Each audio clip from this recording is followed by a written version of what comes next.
సిద్ధం సభ ఎలా ఉంది? సిద్ధం సభ బ్రహ్మాండంగా ఉంది. జగన్కి ఎదురే లేదు, తిరుగుకోలేదు ఏది కూడా. ఏంటి అసలు ఏం తిరుగు ఏం లేదు. ఆయన చేసిన పథకాలండి జనం ఎక్కువారంటే ఆయన చేసిన మంచి పనులు ఉపయోగపడ్డాయి. జనం మొత్తం ఏకమయ్యారు మొత్తం. అది బీజేపీ, టీడీపీ, జనసేన జనం బొచ్చు బిక్కుని వెళ్తారు వీళ్ళకి. ఏమైనా చేస్తే జనం వస్తారు.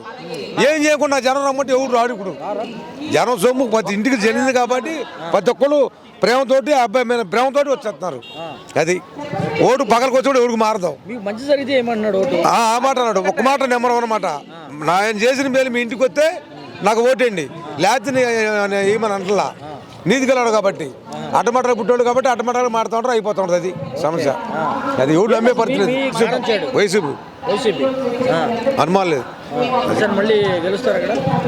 ఏంటి మీ ఊర్లో సిద్ధం సభ జరుగుతుంది, ఏంటి ఎలా ఉండబోతుంది అనుకున్నారు?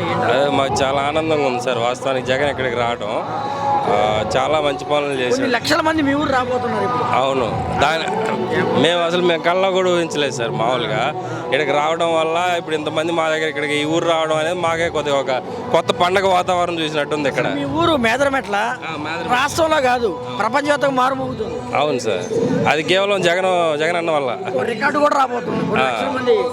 మొదటిసారిగా కొన్ని లక్షల మంది ఒక సభకు రాబోతున్నారు. అవును సార్, దాదాపు 15 లక్షల అంచనా వేస్తున్నారు. అవును, 15 లక్షల మంది జనాలు ఇక్కడ ఒక మామూలుగా ఏదన్నా పండగ ఫెస్టివల్ ఆ టైప్లో యుద్ధ వాతావరణం అట్లా జరుగుతుంది. ఈ మేదరమెట్లో దాదాపు అంటే ఈ నియోజకవర్గంలో దాదాపు ఇంతకుముందు చాలా వరకు వేరే వేరే ఉన్నాయి రాజకీయాలు. ఈసారి మాత్రం గట్టిగా వైసీపీ ఇక్కడ వస్తుందని చెప్పి మేము చెప్పుకుంటారు సార్. పిల్ల తరానికి ఇలా జగన్ అంట 15 లక్షలు 20 లక్షల మంది వచ్చారంట. అవును సార్, అది నిజమే. అనేది ఒక చారిత్రాత్మక ఘట్టం అనమాట. అవును.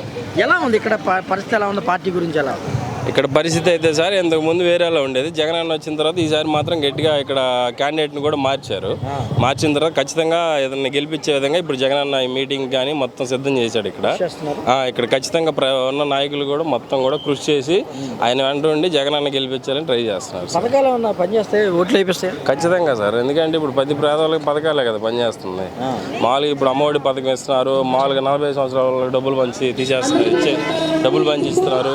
ఇట్లా చేయడం వల్ల ఖచ్చితంగా వాళ్ళకి మేలు పొందారు కాబట్టి ఖచ్చితంగా ఓటు వేస్తారు సార్. దానివల్ల ఖచ్చితంగా ఓట్లు అయితే జగన్ గారికి పడతాయి. 175 అంటున్నాడు. ఏంటి 175 పరిస్థితి ఏంటి అంటే ఆయన మేలు చేశాడు కాబట్టి ఆయన అడుగుతున్నాడు సార్. వాస్తవానికి 175, 170 రావాలని. ఇంకా దైవ నిర్ణయం మామూలుగా ప్రజల తీర్పు అది.